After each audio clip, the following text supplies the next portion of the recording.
Hey. Good evening, everybody, and thank you so much for the invitation. It's a pleasure to be here with you guys. So much pressure comes with the title King, so please bear with me. I'm still trying to accept the title, but good evening to all you queens and the other kings that are also on the platform. We are a royal priesthood indeed. Um, it takes a lot, to close off something that you did not open. I have been, as and when I had an opportunity to join in through these meetings, I've been able to attend a few of them. And in fact, I had the privilege of momentarily attending one of them just yesterday. And there was a speaker from Kempton Park. And he said something that just stuck with me. He said that never close something that you did not open. Said never close something that you did not open. And I was just thinking to myself, oh man, tomorrow I'm going to have to close this session and I did not open it.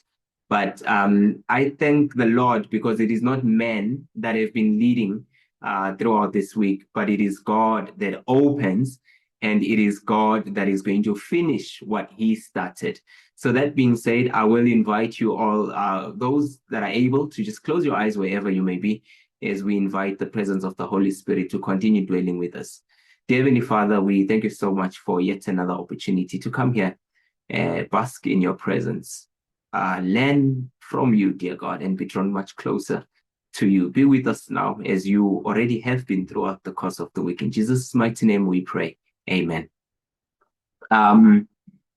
Once again, I want to greet you all. Those that are Sabbath keepers, a happy Sabbath to you all. But to everybody, I do want to extend warm greetings in the name of Jesus Christ. I understand that the ladies have been building. They've been building throughout the week. And the message that came to me is found in the book of Nehemiah, chapter 6. And it is closing because at verse number 15, it says that, and on the 25th day of the month of Elul, they finished the building after about 52 days of building. And what I must say that I found rather interesting is that the month of Elul is just around July, August, September, thereabout. And today is the 25th. And interestingly, the ladies have finished building today on the 25th. So I think it is a beautiful coincidence that that is the verse that I am given on the 25th. It's a beautiful day to not only be presenting God's word, but it's also a privilege to be talking to people on the 25th, because a lot of people get paid on the 25th. And usually people are quite excited and happy to listen to the Lord and participate in spiritual things when they have been paid. So I hope that everybody is just as equally excited as I am this evening to be sharing the word with you. But I did say to you that you cannot open something that you did not close. So allow me, you cannot close something that you did not open. So that being said, I do want to just ask you to bear with me for a moment, because I understand that the queens have been building. But why were the queens building? Why were you guys now rebuilding this wall? What happened to it? How did it come to be that this wall was demolished? What happened? Was it just one of those things, with time where it became dilapidated, or what? I would like to believe not, because in the case of Nehemiah, it's a bit different. And Nehemiah comes into the picture to rebuild about 141 years after the wall had been demolished. And I just want you to take a bit of some comfort from that, right? It says in the book of Isaiah that God's ways are not our ways, neither are his thoughts our thoughts. That is the book of Isaiah chapter 58. Corinthians, Paul says that the Lord in his weakness, he is stronger than you and I. The Lord in his weakness, he is stronger than you and I. And the Lord in his foolishness is wiser than you and I. God does not operate in the realm of time in the same way that you and I operate in. That's why when you study the authors, they will say a day unto the Lord is like 1,000. So what you might feel is a short time, for the Lord it may very well be a long time. A day is 1,000 years. And what you might deem to be a long time, to the Lord it may very well be a short time, because it says that, and 1,000 days to him is but a day. And here we are seeing Nehemiah 141 years after. I don't know what state you are in or how long you have been in that state. I'm actually reminded of the woman that was had the spirit of infirmity in the book of Matthew. And I think she had the spirit of infirmity for over 15 years. I think it's between 13 and 15 years. You will correct my numbering then. For over 10 years, at the very least, that woman had the spirit of infirmity. And what is quite interesting is that the Lord, when he came to rebuild her wall, he found her in the temple. He did not find her in some shrine somewhere or with some dodgy prophets in some places or with some people professing to be wise men or women. He found her in the temple. That means that every year, every week, every day, she kept on going to the temple. And eventually her 141 days came. And she had gotten to a point where she says, you know what, even if my 141 days does not come, I would rather die without a wall around me, yet in the Lord, than to have a wall around me and yet God is absent. So I just want to encourage you that I don't know, when today we may all be sharing in the finalization of this project, but for some of us, our territories may still be naked. We may still, our 141 years have not yet arrived. But I want to encourage you and say, hold on, your time is coming. Just trust the process, and the process is the Lord. Trust the Lord. Your time will come. So I do want to spend a bit of some time by taking you back in time. What caused the wall to demolish? Because it's quite imperative that you are cognizant and appreciative of what actually led to the wall being demolished. Because now you've got your walls back up, and I'm so happy for you that your walls are back up. But what benefit would it be if tomorrow those walls will still fall? If you make the same mistakes, you make the same errors that caused the walls to initially fall and had us waiting for about 141 years before the 25th day of the month of Elul, which we are in today. We don't want to run that risk again. So it is important that we learn from the past. It says that I'm going to quote something a bit later on, but we have had that, we take confidence in the present and in the future if we are well versed in the past, because the past teaches us lessons. Now, let me tell you something. There's a favorite author of mine. She passed away a couple of years ago before I was even born, but she was a prolific author. And for those of you that have time, feel free to interact with her books. They are widely available online for free. Her name was Ellen G. White. And I believe she was inspired when she wrote the following words in one of the books. She says that God's primary method of speaking to humanity is through blessings bestowed. Now, I want you to chill for a moment, Queens. Allow that to sink in. She says, God's primary method of speaking to humanity is through blessings bestowed. Now, listen to this. But when unappreciated, through blessings removed. And I'm going to show you a very classic example of that. It's found in the book of 2 Kings chapter 20. There's a king. His name is Hezekiah, king of Judah, powerful nation. He is living in a fortified city, Jerusalem. The walls are up. He's happy. He's comfortable. He feels like, everything is going well for him. Then one day, the prophet of God visits him and says to him, listen, But, you need to set your house in order. This is what the Lord has sent me to come and communicate to you. You need to set your house in order because you're going to die. And then he listens to the man of God and he says that, wait a minute, I'm going to die? Because he was actually ill, extremely ill, to the point of death. He says, I don't want to die. And he prays to the Lord. And he says to the Lord, dear God, please don't take my life as yet. I still have so much to offer. There's still so much that I'm still yet to do. And I must say that if I was that guy and somebody came to me with my walls up in the comfort of my kingdom, and they came and say to me, Queen, put your house in order. Well, Queen to you guys, King to me. And they came to you and said, King, or to me, King, put your house in order. You're going to die. One, the logical deduction that one would make from that is that the house is not in order, because you cannot be told to put your house in order if it is already in order. So I would have taken that opportunity to put my house in order and die. It's not many people that get such an opportunity where God comes and tells you that you're going to die, put your house in order. But Hezekiah does not take up that opportunity. He's not like me, and some have counted it for faith. Sure, it's good, for one to count it as faith, but there's a risk, that is associated with that. And what is that risk? He then says to God, I want to leave. And God says, it's fine. Okay, I will give you life. I'm going to add 15 more years to your life. And then he says, but how do I know? Because I haven't lived that 15 years. How do I know that you have indeed added the 15 years?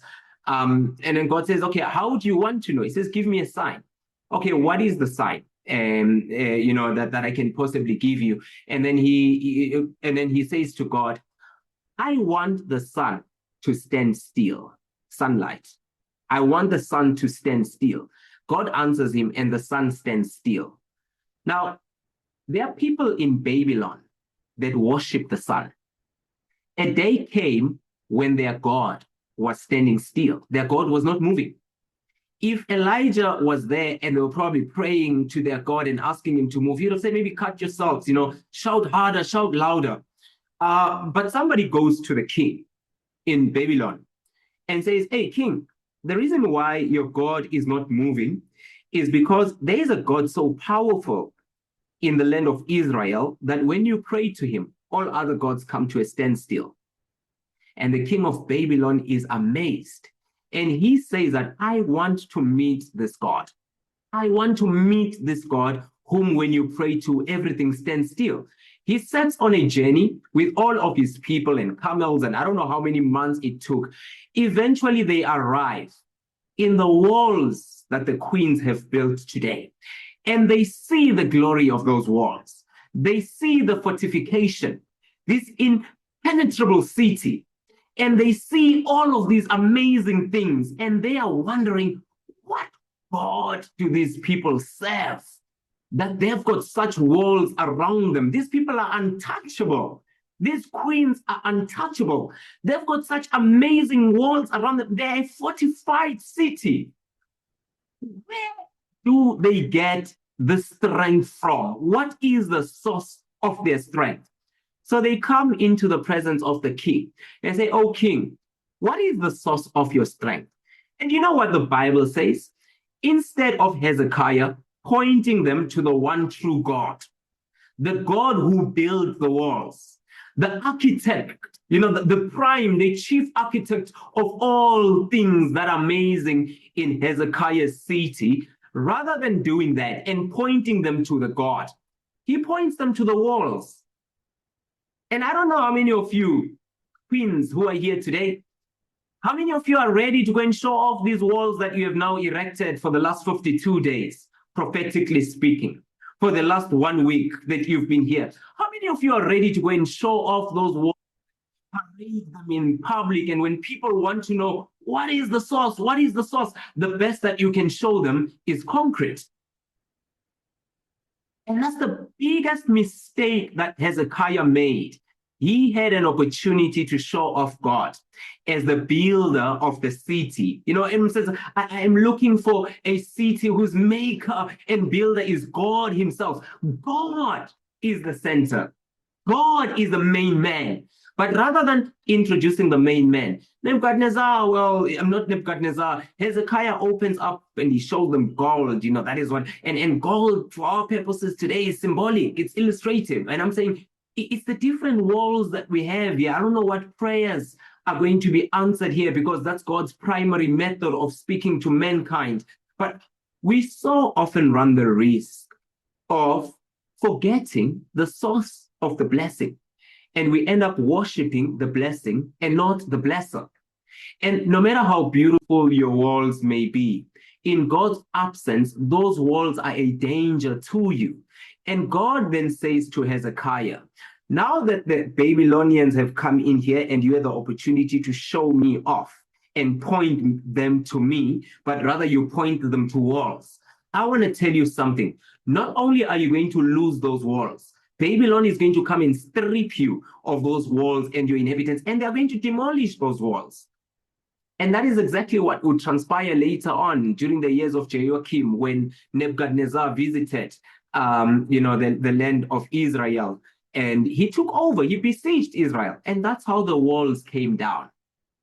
And I don't know if for you queens, this sounds a bit of like a familiar story. I don't know if you remember the first queen that we had in this world, Eve. Beautiful garden. Everything was set for her in the Garden of Eden. The walls were there. But then what did she decide to do? She gave glory to the walls. She focused on the trees and not the giver of the tree. She focused on the fruit of the tree and not the tree itself. And that's how she fell victim to the serpent. That's how she fell victim to Lucifer. And what happens when Lucifer comes into the picture and she rather focuses on the blessings and not the blesser?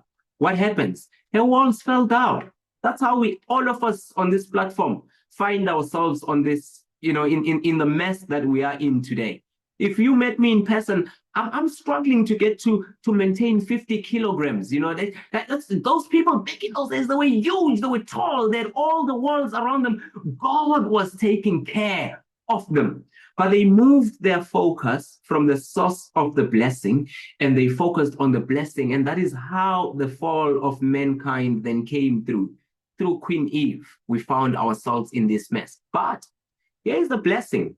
When God comes into the garden, the Bible says that Queen Eve hid. She hid herself. She hid herself. And I want to say something to you who has your walls that have now been taken down because of your own doings. I was watching a YouTube video the other time about a thief who was exposing, his methodologies and his modus operandi. And he said something that actually stuck with me. He said that glass houses are most attractive to us because we can already see. He says glass houses and those houses that have those see-through fences, says those are so easy to see. They're just parading everything and it attracts us and it makes it easy for us to target them. Be careful, queens, what you are showing off and to whom you are showing off. Be careful what conversations you are having and with whom you are having those conversations. Some of the serpents in your life share the same blood as you do. Some of the serpents in your life, they kneel down in prayer during prayer band with you. Some of the serpents in your life may even have given birth to you. Not that you should focus on them. What I'm saying is that be careful, focus on God. Be careful what you are showing off and to whom you are showing off, because some people that you expose to your walls have only one intention, and that is to bring those walls down and nothing else but to bring them down. They may not look like it, they may not talk like it, they may not walk like it, but that is their intention. So be very careful. Your job is not to now go out there and be fishing and trying to figure out who is after me and what's on it. No, your job is to not focus on the wall, but focus on He that builds the wall. Spend time more on your knees, spend time more focusing on the relationship with your God than showing off to people of the walls that you have around you. That is the mistake that Eve made. That is a mistake that many of us have made. That is a mistake that some of us are still going to make. But I have a message for you. Those that have already made those mistakes, God rebuilds. God rebuilds. God is a builder. The biggest mistake that Eve made was to try and hide from the one that is able to clothe her. She was trying to hide from the only person that could actually recreate her. And that is exactly what God did when He found her. He clothed her. He says, oh, no, I was hiding from you because I was naked. The reason why you should not hide is exactly that, because you are naked. And live with that. Accept it that I'm naked. Because some of us, we may look like we're clothed, but we are naked. And appreciate that. Let it sink in that you are naked. Because when you appreciate that you are naked, go to the tailor, because the tailor is there. The builder is there. Your house is exposed. Accept that your house is exposed.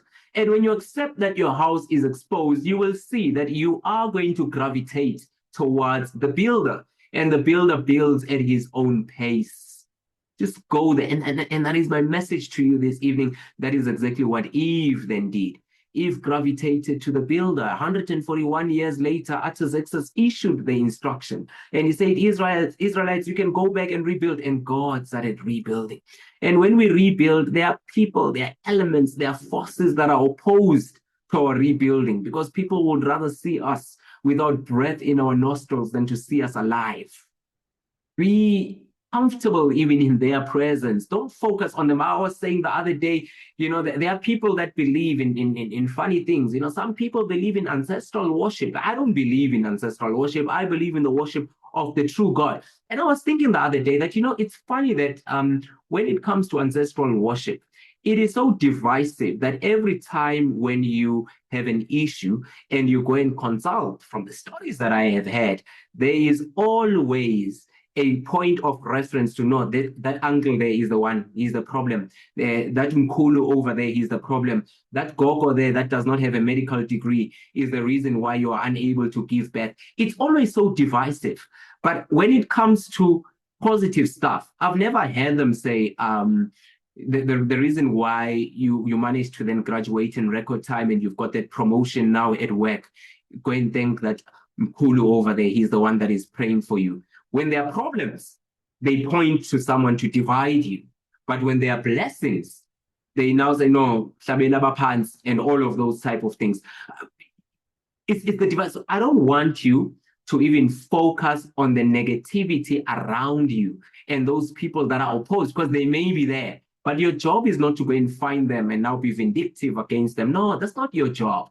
Your job is to focus on the builder. So the man that has erected your walls that are now standing, that's the guy that you must keep on focusing on, Queens. Forget the walls. The walls are great. They're nice cities to have. They're amazing things to keep around, etc. Walls are nice. Walls bring comfort. They bring security and all of those other nice things that come with having walls. But let me tell you, what is better than walls is the person that builds those walls for us. Now, I want to close off with the book of Luke chapter 17 from verse number 11. I'm not going to read it. A lot of you know the story of Jesus and the 10 lepers when he was on his way to Jerusalem, and then he passed through Samaria and Galilee, and then he's approached by 10 lepers, and then they scream, "Oh, Master, please save us," and all of those type of things. And then Jesus Christ then helps them out. He says to them, "Go and present yourselves to the priest. Go and present yourself to the priest." And then the Bible then says, and listen to this, and go and read it and meditate upon it before you sleep. The Bible says that as they were walking towards the priest, they were cleansed. So the leprosy then fell away. So as they were walking, the building came as they were walking towards the priest. The same priest, by the way, that rejected them and declared them to be lepers and outcasts in society. It says they were cleansed. And hold on to that word there. Whatever version that you read, you will see there's the word cleansed. Then the Bible says that one of them, realizing that he had been cleansed, then went back to the Lord, to Jesus Christ. Then the Bible says that the one that went back was healed. Two different things. The 9 plus the 1, at some point in time, they were all cleansed. But the one that goes back to Jesus was healed. And I think I'm not a pastor or anything, but with the internet these days, you can really do as much research and what's not. So I did a bit of some reading into this, and I realized that there are 2 Hebrew words that are used there, different words. I think the one is sozo, and sozo is the one that is used for healed. And then there is katarizo, which is used for cleansed. 2 completely different words. And it says that katarizo, the one that is used for cleansed, only refers to the outward healing. So the leprosy that had gone and disappeared as they were building, the walls that can be seen, the walls that are standing, that's the katarizo. It's what men can see. But then it says that sozo, on the other hand, is holistic. It's all encompassing. So it speaks to the healing outside, but also the healing inside, the spiritual healing and upliftment. So those that left, they had walls that they could go around and parade and say, look, we have walls. But he that went back to Jesus Christ not only had the wall on the outside, but on the inside, he was also spiritually healed, holistically healed. What am I saying to you? The Katarizo Queens, It's nice, but it's not the main thing. It is the sozo that we're supposed to be seeking as the queens. So as we have finished this work, my prayer is that this wall that is now being built goes beyond the Catarizo and it takes us into the realm of the sozo, the inside stuff, the stuff that nobody can even look at, the stuff that requires faith to discern, the stuff that cannot be easily paraded. That is the foundation of the walls. We want that foundational part. That's the role that God should be focusing on. So strengthen that foundation, my queens. Strengthen that foundation. The walls are nice. The Lord has built them. And when men come to you to compliment the wall, please do not forget to direct them to the foundation. May God bless you. May God keep you. May God preserve you. See you going in and you're going out from now on until forevermore. Our eyes are closed. Dear Heavenly Father, thank you so much for your loving kindness and mercy. Always a pleasure, dear God, to share your word, to interact with your people. And we pray, dear God, that as you speak to them, please pass me not, O gentle Savior. May you also speak to me. May you also heal me, dear God. We all bleed for the sozo. And when people come and interact with us, dear God, it is our prayer that you may motivate us to direct them to you and not to us. This is our prayer in the mighty name of my Lord and Savior, Jesus Christ. Amen.